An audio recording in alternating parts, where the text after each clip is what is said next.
How's it going, everyone? Welcome back to the channel.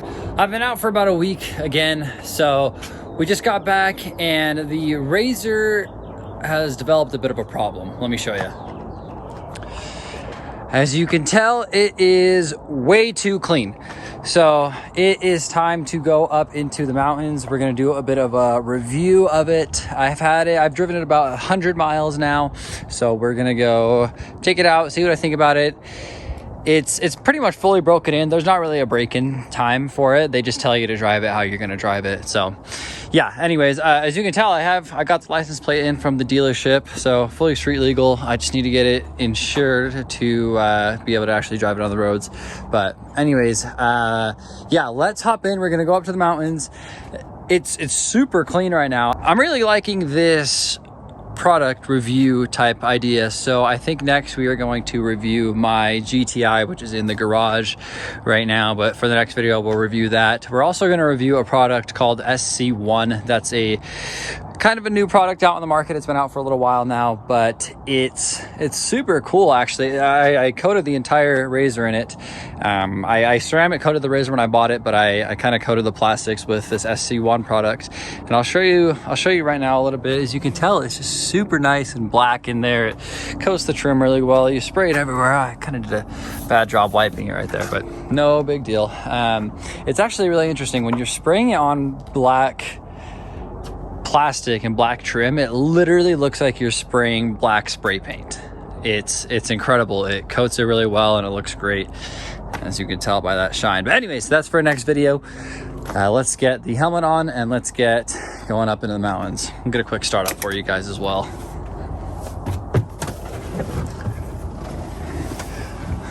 I also do plan on doing kind of a bit of a more extensive review of all these gauges in here, and we'll show you kind of what they do once we're up on the trail. But key in, like we did in the last video, we're gonna turn it to the first setting. The gauges are gonna sweep. There's a cool little animation that pops up there. And with this, I usually wait until it gives me, it'll give me like a warning screen right here for the ride command and whatnot. So I just hit okay, loads up my gauges, foot on the brake, and drives right up. But yeah, let's get going. All right, so now we are ready to ride some trails. Like I said in the last video, we're gonna do a little bit more open trail riding. Usually I get going about 60, 70 on these roads. So it'll be pretty exciting. Anyways, let's do a little bit of a walkthrough, just super quick, super basic. As we said in the beginning video, here are your controls for the suspension settings. Firm, it changes up there, sport and comfort.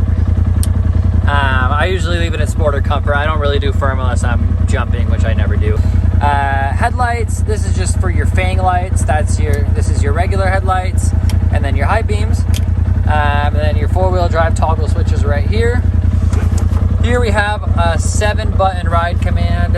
It'll have this is my first set of gauges. I custom made these. I have my turbo pressure, my coolant temperature, my elevation, my battery voltage, my speed, and my tach. Let's see. Other gauges are the dynamics gauge, which shows kind of how the suspension's working, and they'll actually, these four numbers will change depending on if I'm braking. The front will get stiffer to keep the cabin level. It's super intuitive, super smart. This button is just your phone connectivity. Here's your settings pretty much, music, and then your two sound buttons here. These gauges are pretty basic, but that doesn't really matter. I usually actually just look at, I usually just look at this screen. It's got a charger right here. It also has a plug in there for USB music as well as storage, and then there's more storage down there. Speakers are in the doors on both sides. So I told you I would talk a little bit more about shifting and how that worked. So let me turn this off.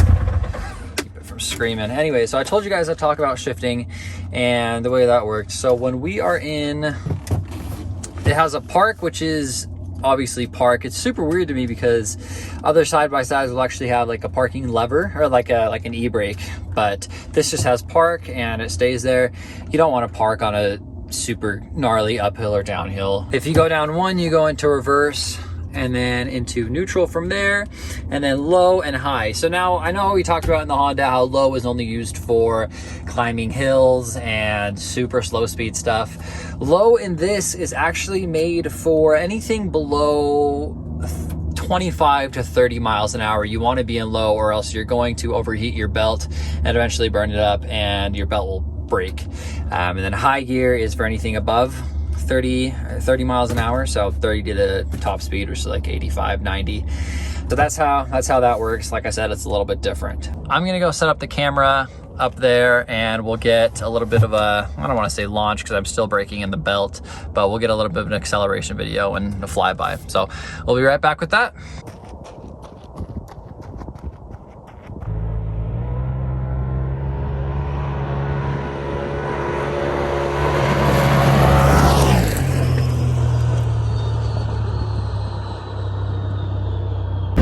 I hope you guys can hear me. That was pretty sweet. We got pretty dusty on that one. I didn't look down towards the end, but I think we got going about 60 miles an hour.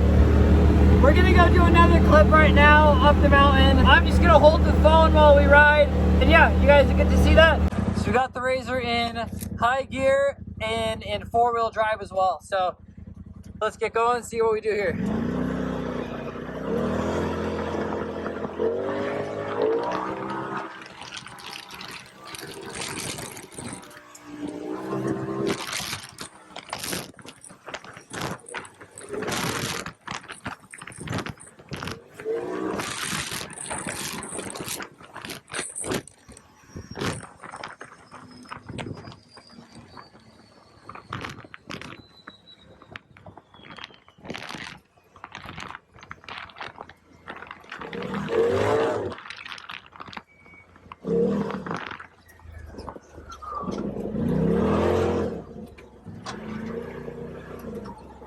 I apologize for the bumpy video. I don't have a GoPro quite yet or a gimbal, but that's the next purchase. I know I've been talking about that for a while now, but we'll be getting that soon. In case you guys were wondering, like I said, I was in high gear, 4-wheel drive, and in the sport suspension setting. That's usually, like I said, where I keep it in. The only time I go into comfort usually is when I'm crawling, stuff like that, but put her back in park. But anyways, yeah, so that was just a clip. I don't know how fast we got going. 60, something like that. We'll get some more slow trail riding in right now, and we'll continue with that. We got her in low right now. I'm going to keep her in 4-wheel drive. All the gigs working out. I'm actually going to put her in comfort mode right now as well. We're going to climb up this little hill. I know I said I wasn't going to do too much hill crawling and whatnot, but there's a pretty nice view up here. We're gonna go check it out. So.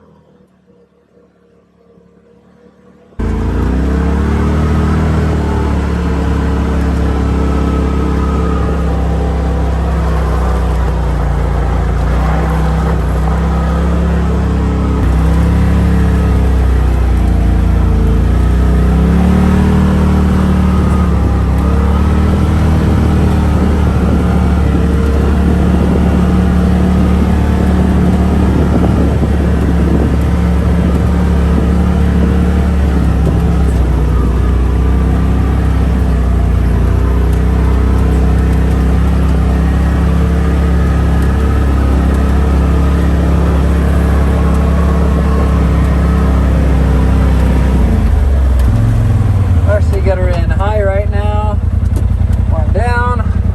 We're gonna go, there's actually a waterfall a little bit down there, so let's go check that out.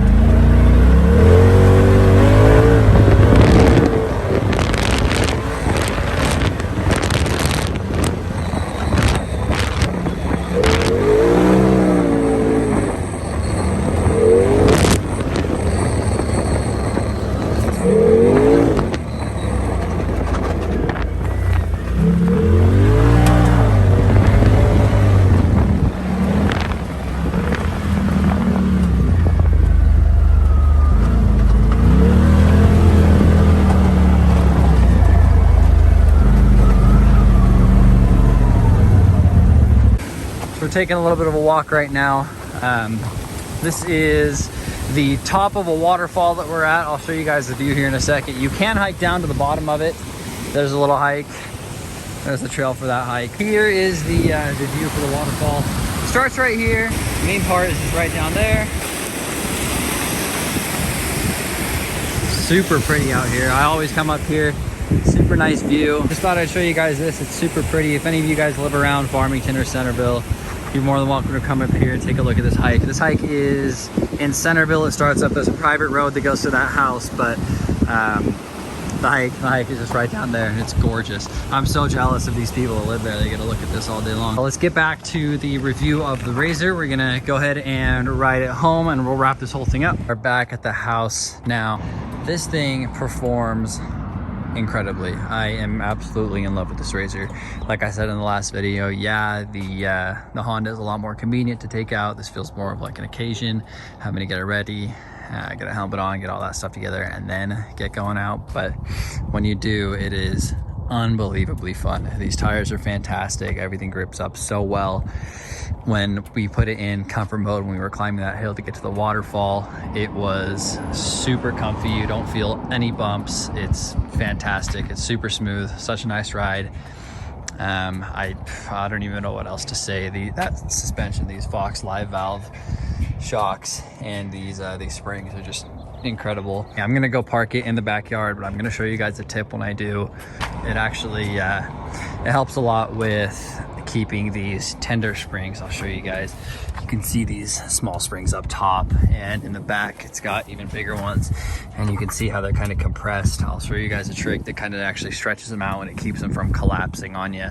So it keeps your ride height where it needs to be, which is, I mean, obviously really important. But yeah, let me put the Honda away, the RZR away, and our trailer away, and then I will show you guys that tip, and that will be the final outro. All right, guys, so we got everything put away.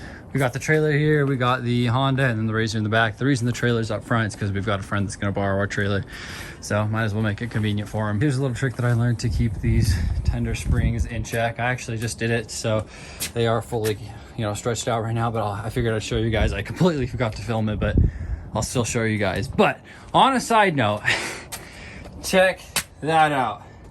Oh yeah, baby. That I actually did end up pulling it out, and it is leaking, so I'm gonna have to take it into the shop to get that fixed. Hopefully that's not too expensive, but yeah, that freaking blows. But anyways, let me get this camera angle set up, and then I'll show you guys how to do it. We're in the back of the RZR. I've got this little stand that my dad made. You guys can use anything that's pretty wide and tall. And then I've got this 4x4 that's pretty short. I'd prefer to have a longer one, but this is all I could grab right now.